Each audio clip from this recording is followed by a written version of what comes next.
پروردگار نے ہمیں اپنے محبوب کی چاہت کا معیار قرآن میں سمجھایا. ایک بار ذرا سارے بولو سبحان اللہ. شوق سے بولو ذرا سبحان اللہ.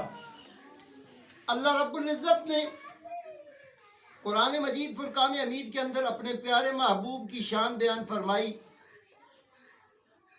ذرا توجہ فرمائیں. سورہ جمعہ ہے قرآن کریم کی. سورہ جمعہ کی آیات آپ کی نظر کی اپنے خطبہ میں.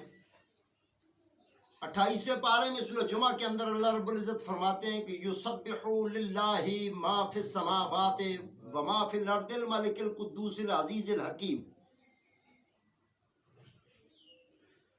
پیارے صاحبو، اللہ نے کلام کا آغاز سورہ مبارکہ کے اندر سورہ جمعہ میں فرمایا یسبح، تسبیح بیان کرو، خوبی بیان کرو، للہ اللہ کی. بولو سبحان اللہ.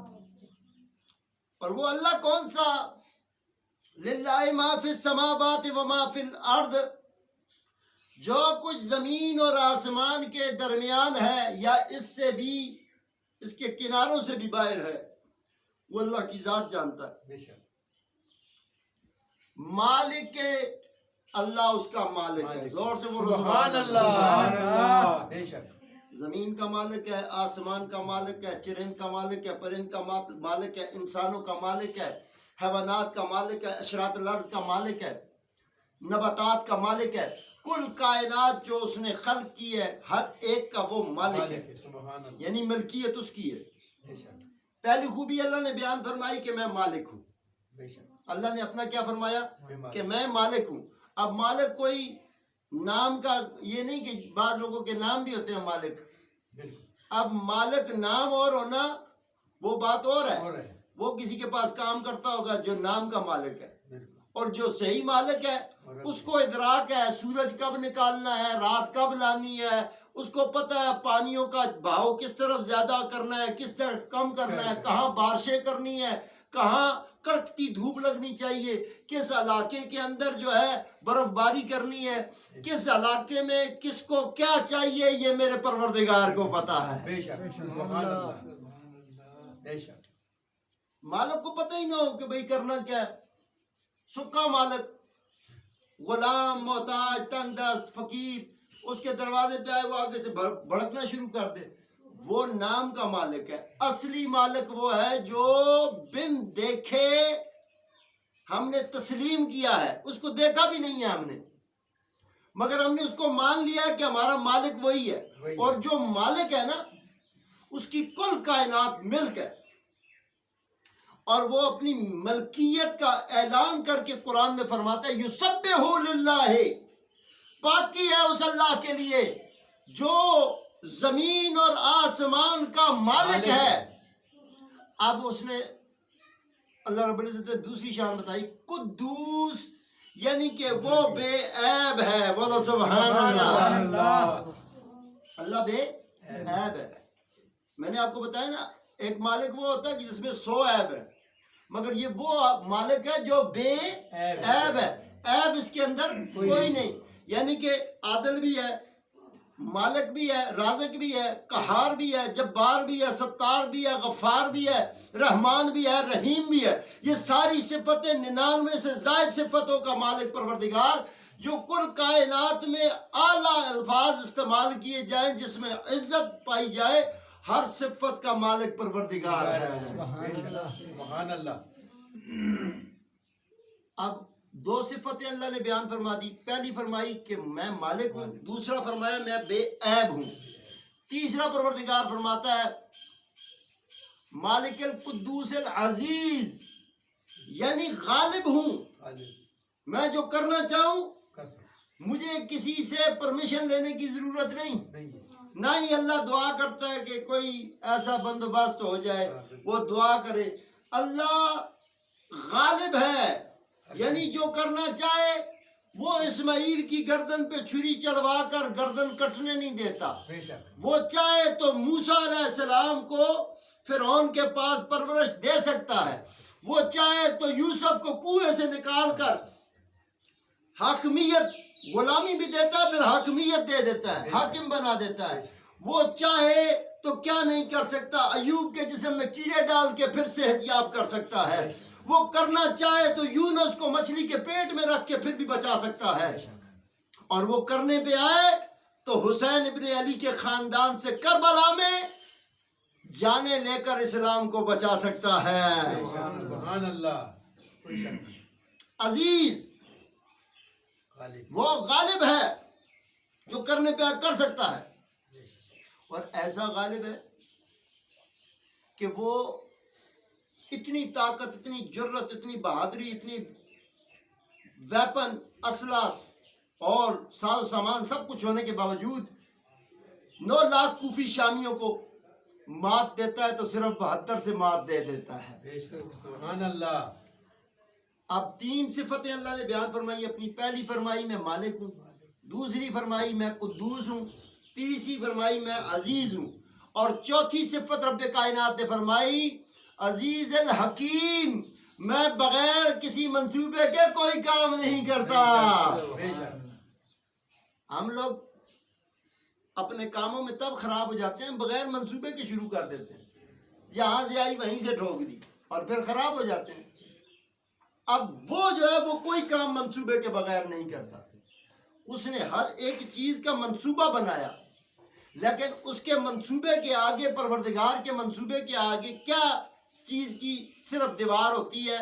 منصوبے کے پیچھے صرف رب کے کن کی دیوار ہوتی ہے۔ بولو سبحان سبحان اللہ۔ اللہ، جب کریم پروردگار کن کہہ دیتا ہے فیکون، پھر وہ ہو جاتا ہے، کن کہنے پر پھر وہ ہو جاتا ہے۔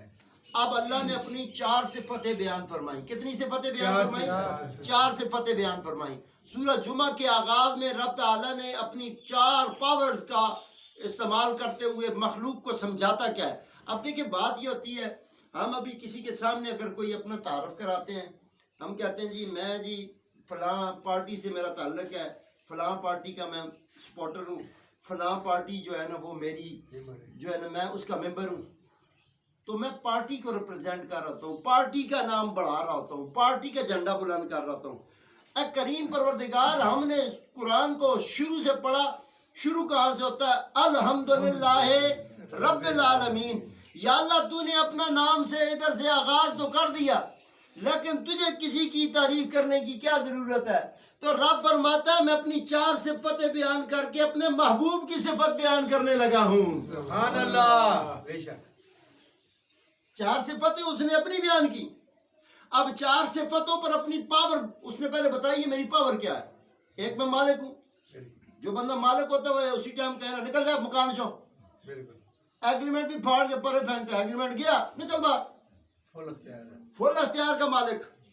اب وہ کریم پروردگار ہے، بے شک، جب جان لینے پہ آئے تو فرعون کو غرق کرتا ہے اسی طاقت کے باوجود، اور بچانے پہ آئے تو عصا سے پل بنا دیا کرتا ہے۔ بے شک، سبحان اللہ، اب وہ مالک ہے۔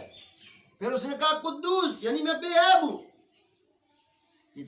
اور تیسرا فرمایا عزیز ہوں، یعنی میں غالب ہوں، جو میں کرنا چاہتا ہوں میں کر دیتا ہوں، حکیم، میں حکمت کے بغیر فیصلے۔ نہیں کرتے، اب اس نے فرمایا هو الذی، اب اپنا بتا رہا ہے رب کہ میں کون ہوں۔ هو الذی، اللہ وہ ہے، بعث فی الامیین، جس نے جاہلوں میں اپنا رسول منہم، ان میں سے اپنا ایک رسول مبعوث فرمایا۔ بولو سبحان اللہ۔ ان میں سے، یعنی کہ جو جہلا کا ٹولہ اس وقت خطہ مکہ میں موجود تھا، حالانکہ ہر طرح کی عبادت وہ کرنے والے تھے اپنے طور پہ، لات منات عزا جیسے بتوں کو پوجنے والے، عبادت تو وہ اپنی کر رہے تھے اور یقین بھی ان کا ان بتوں پہ پورا تھا، مگر کریم پروردگار نے وہاں پر ایک اپنا رسول مبعوث فرمایا اور فرمایا هو الذی، اللہ وہ ہے، بعث فی الامیین، میں نے جہلا کے اندر ان پڑھوں میں اپنا ایک رسول مبعوث فرمایا جو ان میں سے تھا، جاہل نہیں تھا۔ اب بعض لوگ